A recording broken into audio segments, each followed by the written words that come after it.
Ah, um, Hello and welcome to the Anorak Review Show with our host, the Anorak. Yeah, sorry if my episodes haven't exactly been out in the most scheduled of times. It's just that due to various things, having to clean up the room and dealing with parties, you kind of have to push back things a bit. But anyways, here we are and I'm getting into it. Anyways, let's talk about another 80s band that I know and love, the Eurythmics. The Eurythmics are, or were, a duo consisting of Dave Stewart and Annie Lennox, musicians who were previously members of a new wave band called The Tourists back in the late 70s, before they eventually kind of broke up by 1980, and Dave and Annie pretty much formed their own small little group called, well, the Eurythmics, that spanned multiple hits and singles and albums and across the 80s, similar to how Emerson, Lake and Palmer back in across the 1970s. And while they haven't been made any albums at all since 1999's Peace, they're still fondly remembered by people who grew up in the 1980s and listening to classic synth-pop music or new wave music. In particular, tracks such as Sweet Dreams Are Made of This and Here Comes the Rain Again. And they even did a soundtrack for the 1984 film 1984 starring John Hurt. But today I want to talk about one of their somewhat lesser known albums, if that's the proper term to describe it. Not as entirely obscure, but I don't really hear this talk about as often as other albums like Touch or Sweet Dreams.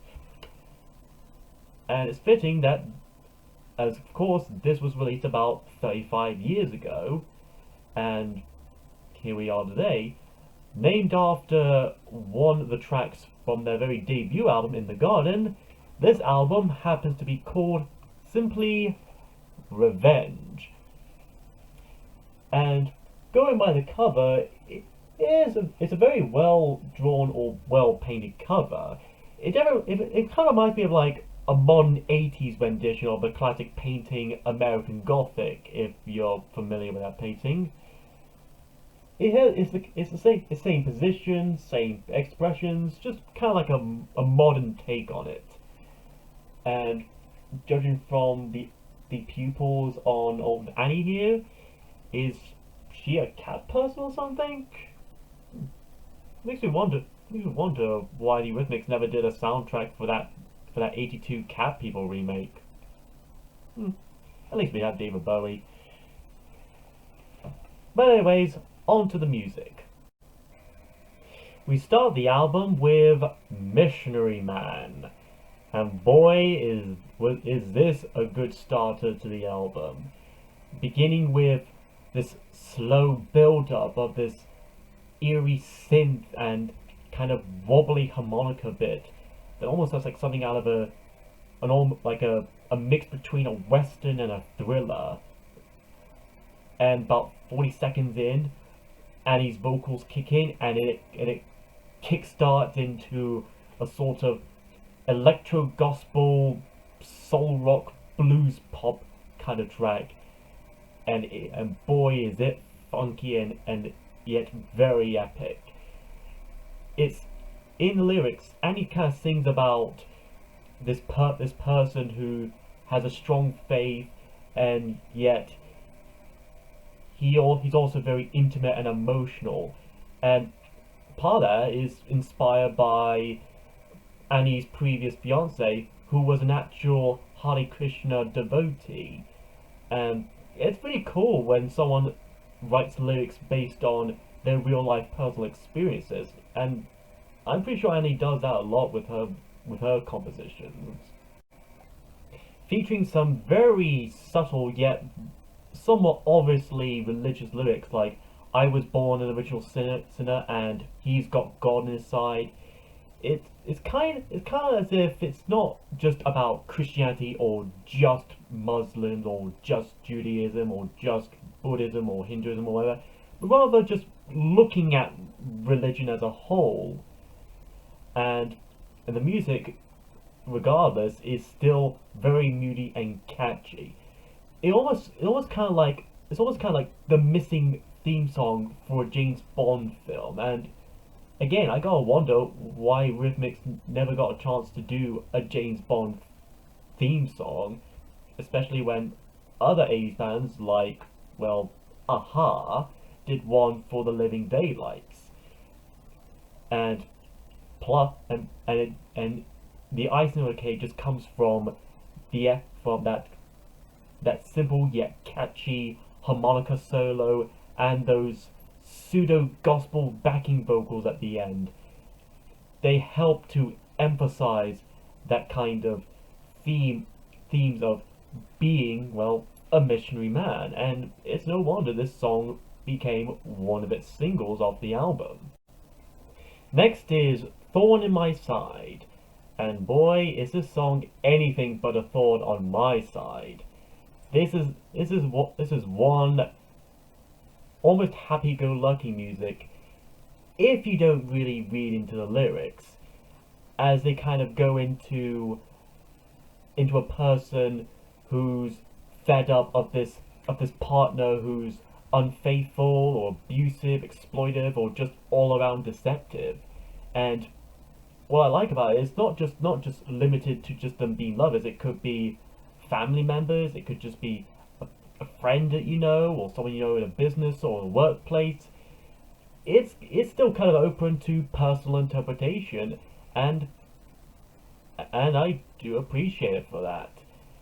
And with lyrics, with the chorus of "To run away from you was all that I could do," it shows how one could be so used to being with a partner or a friend that they kind of grow to become dependent on them, be it intentional or not.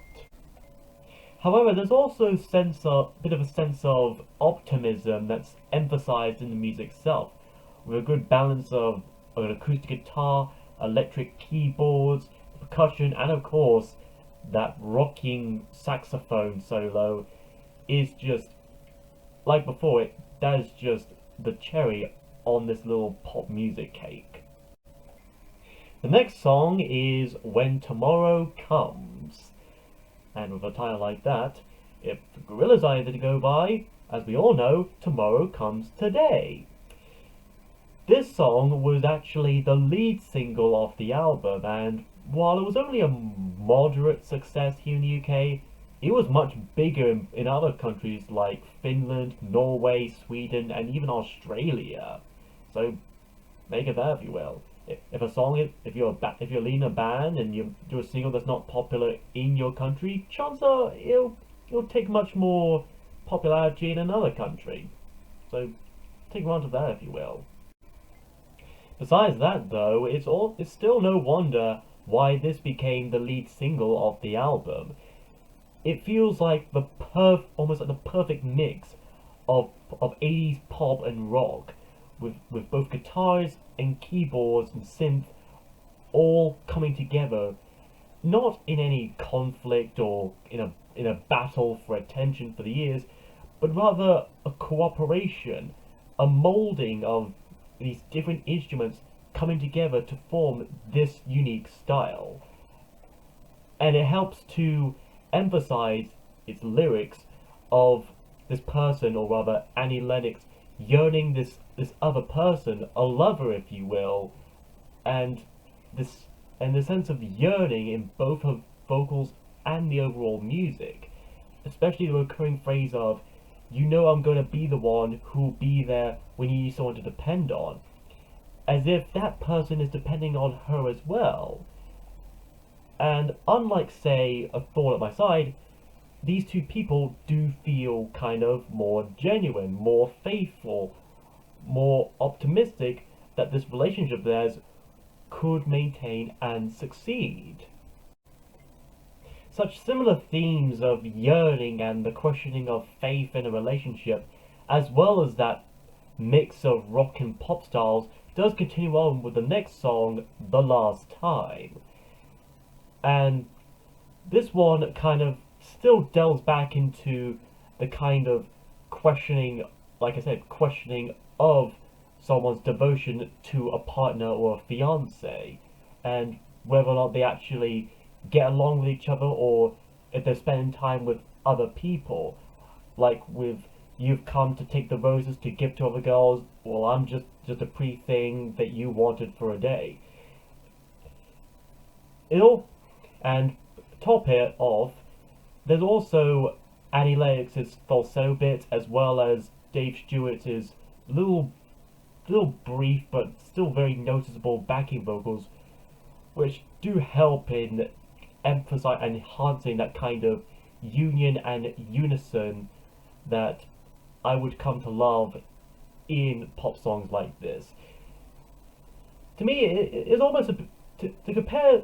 If I were to compare this to another group in a way, I would compare it to something like, say, the Human League, who also were a big band around the 80s and have very similar pop rock songs with similar themes of love and relationships and almost a deconstruction of those kind of tropes. So when Annie does sing the chorus of "Last time you're gonna let me down, the last time you're gonna fool around with me," that's pretty much her saying, "Okay, I've had enough. You don't want to spend time with me. That's fine. I'm fine on my own, and you're fine on either on your own or with someone else, and I'd be fine with someone else who's rather more considerate of me or just as considerate of me." And overall, this is another good, interesting subversion of what will be a conventional 80s love song. Side 1 ends with possibly the longest track of the album, "The Miracle of Love," and is a good choice to end the first side on. It is a heavenly soft rock song with almost kind of a slight subtle Spanish spin to it, similar to something like "Don't Answer Me" by the Alan Parsons Project. But this one feels much more uplifting and more triumphant, in, especially made enhanced by that soaring guitar solo in the middle by David Stewart himself, and of course the strings conducted by none other than Michael Kamen. For those who may not know, the late Michael Kamen was a classical music composer and conductor who has done orchestra music for both movies and albums. Films such as Brazil, the Pink Floyd Wall movie, Highlander, Robin Hood, Prince of Thieves, Lethal Weapon, Die Hard, The Iron Giant, just to name a few off the top of my head. And he's even worked with other popular singers and bands such as Pink Floyd, Queen, Aerosmith, Kate Bush, again, just to name a few. His work is more often than not always grand and always epic, and it always helps enhance what otherwise be conventional rock music into an almost grand, almost cinematic scale. And his work here is no exception. His strings really help bring out that kind of grand, almost galumphant mood and tone. And if you are lucky enough to get Michael Kamen to do your orchestra, you let him do so, because he is a multiplying factor of epic. And the lyrics, the lyrics are also uplifting and hopeful. It goes into how the feelings and concept of love, how it can bring you up from such a downer state. It can help you see things in a more enlightening way. How it can, like as the chorus will say, it will take your pain away, it'll come your way again. More than once, in fact. And what I also like about it is that it doesn't just refer to romantic love. It can refer to love between friends, love between families, love between an entire community, love between the human race. And for lack of a better term, it's all about the power of love. And good, if not great way to close out the first side of the album. And just when you think the song is finished by the time it kind of fades out at 4 minutes and 30 seconds in, about 10 seconds later of what seems to be silence, a brief a brief synth bit reprising the melody kind of comes back for about 20 seconds before fading back out again. And most people will know of the concept of hidden tracks, usually just the kind of song or bit of music that will appear at the very end of an album after after you wait for a couple of seconds or even minutes of silence of nothing. And this has gone as far back as '69 with the Beatles' The End of the Abbey Road album. And more often than not, when it comes to vinyl, they're often at the end of the second side or fourth side if we're talking about double albums. But to have a hidden track, if I can call this one that, at the end of the first side almost seems a bit unique and even interesting even. And I do like to see other bands and singers do something like that more often. Put the hidden track at the end of first side instead of the second side. Do a little an interconnection between the two sides to as to make it more continuous, more flowing, if you will. Side 2 then kicks off with Let's Go. This one begins with a short bit of what sounds like the sound of raining and the accompaniment of what seem to be what's supposed to be like car horns and construction vehicles emitting a kind of buzzing sound or something, almost painting this very grey, almost bleak imagery of these vehicles moving and working even against such a harsh and unforgiving and apathetic torrent. Before it again, like say the Missionary Man, this too then explodes into a very full on hard pop track, almost a bit like something out of ELO's Balance of Power or something, but a more good way in fact. Much more funkier and more synth emphasized than previous tracks, this one actually tells something of a definite story about this person Annie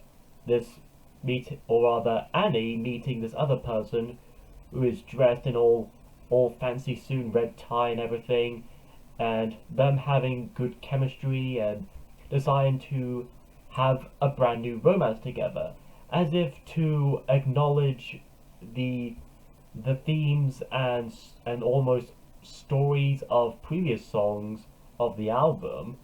And this could be about Annie starting a whole new romance and hopefully with someone much more faithful, and how they try to find a preacher to get them married or whatnot, and the guy just goes, forget about the preacher, man, let's just do it on the ground.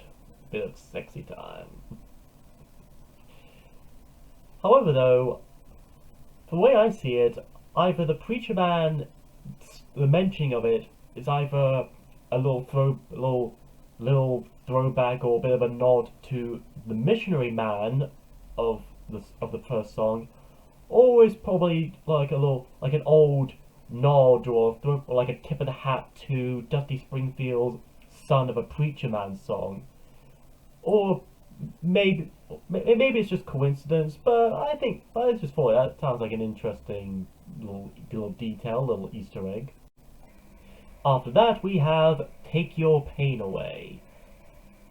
Named after, or rather echoing a certain line from the Miracle of Love song, this one's another synth rock track that slightly emphasizes the synth a bit more than the rock part, but it's still decent nonetheless. And just like the Miracle of Love, it speaks about how this person, Annie Lennox, is kind of relating to this other person who's been through so much stress or is being cheated on or is going through just general hardships, and how Annie is offering to offer a cure to, well, take away the pain. And the music, of course, helps in kind of emphasizing that boosting confidence.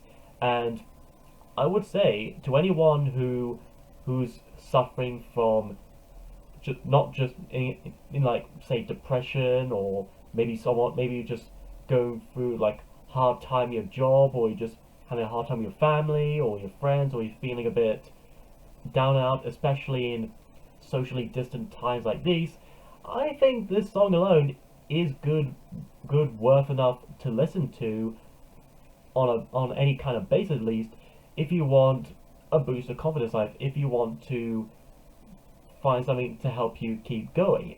This is definitely something of an encouraging, almost slightly empowering song.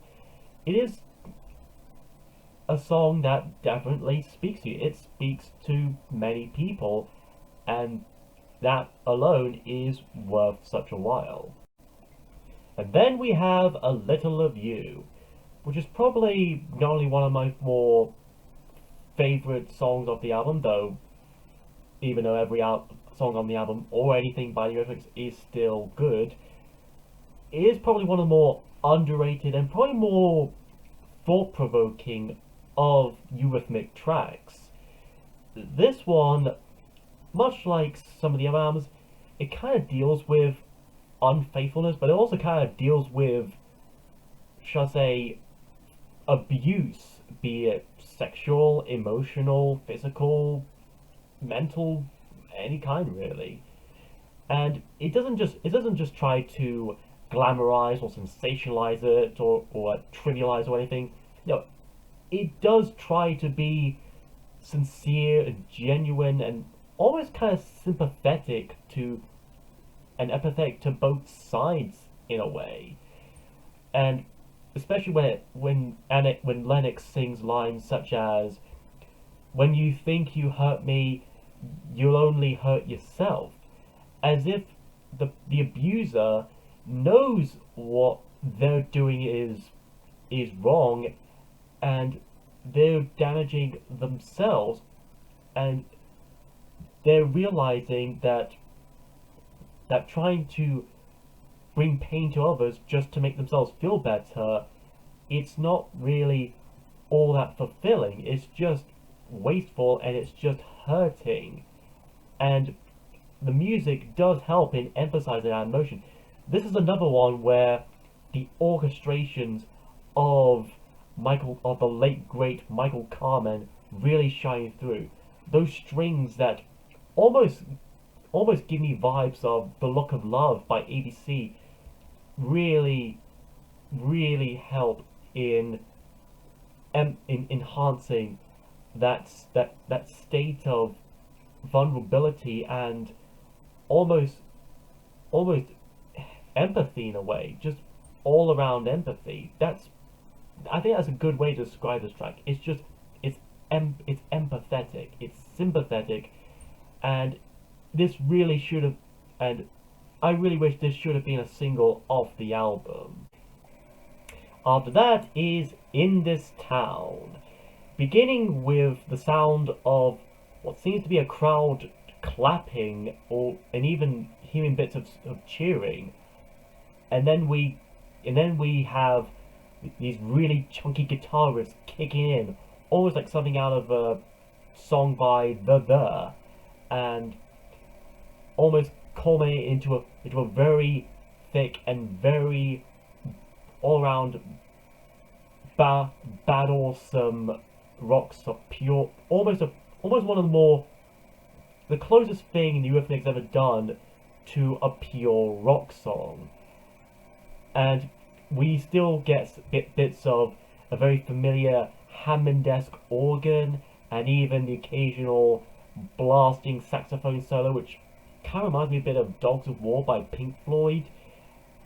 And Annie Lyrics still gives that kind of rebellious tone in her voice as she sings about this this rain, be it a literal or a figurative, metaphorical rain, that kind of represents all the stress and drowsiness and just and all the hardship she kind of goes through during her daily life, and how it feels like Sunday, which, yeah, I do kind of relate to that really. In Sunday is either really shining or really raining, and often in between. And when Annie sings the chorus of "In this town something's got to change," it almost seems as if she either wants this place, these people who are just as miserable as her, to change and make things better, or she's speaking about herself. She wants to make a change in herself and kind of kind of start with herself.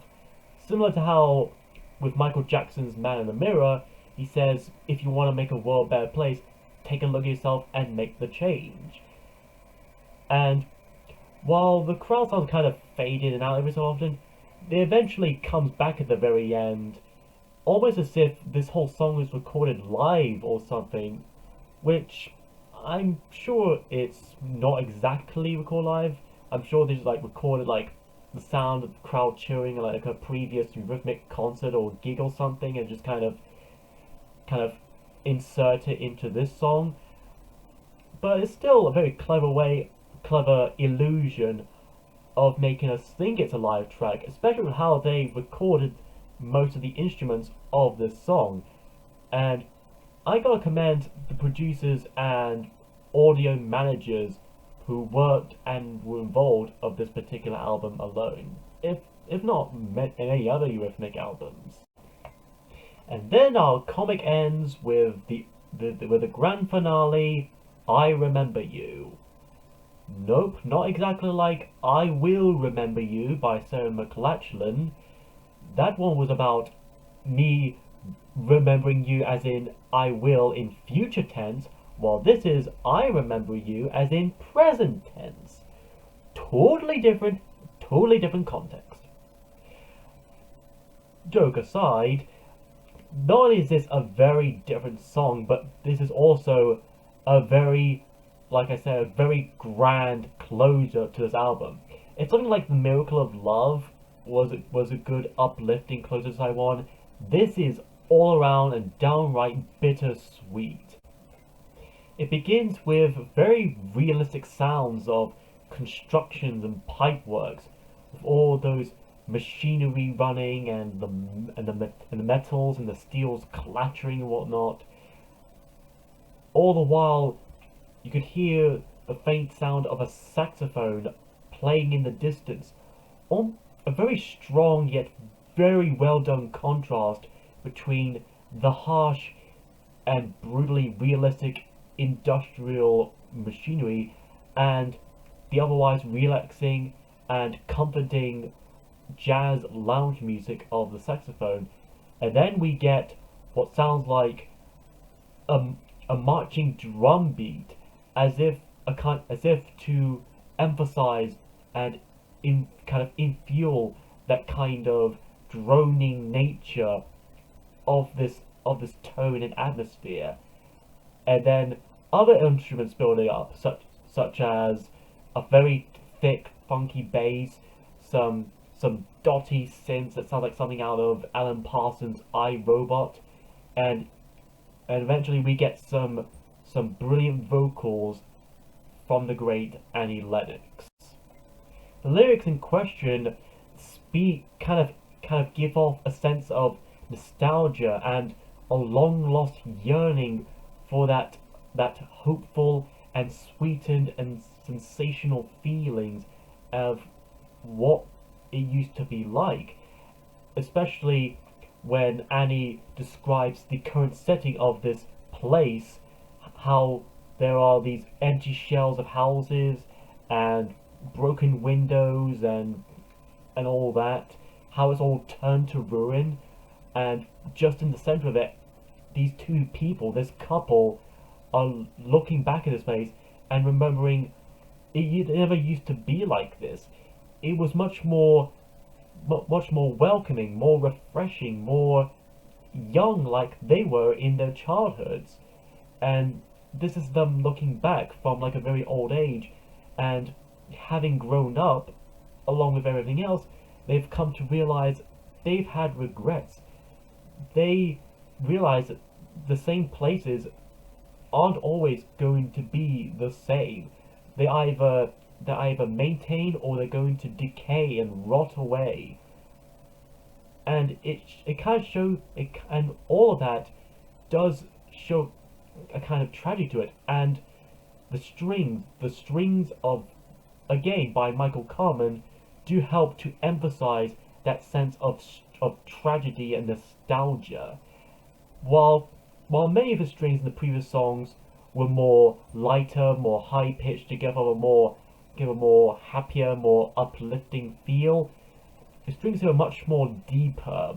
I think they're more cellos and double bass as opposed to the violins and violas, and they do give off that kind of almost foreboding mood.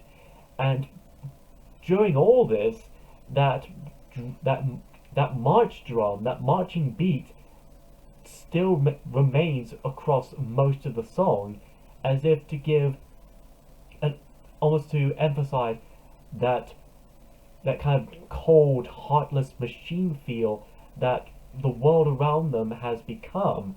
And these two people, they either have to grow with it or they'll have to rot and die with the rest. And as it all fades away, it gives off a very foreboding and almost, like I said, a very bittersweet and tragic feeling that reminds you that whatever you have, whoever you live with, wherever you live, they should never be taken for granted. You have to appreciate them because they won't always last. They won't always last forever. And it is reflected fantastically in the music. And even then, music itself doesn't always last forever. Or maybe the people who make them, they don't last forever, but their music still lives on. There's still a reminder of what these people were, how they used to be, what their lives were, and so on. It's a good closure to an album that's been about faith and kind of hope and love, and ironically, for an album that's not about revenge, but called Revenge, it's not really about revenge. But regardless, overall, Revenge by the Eurythmics is an all-around classic 80s synth rock album.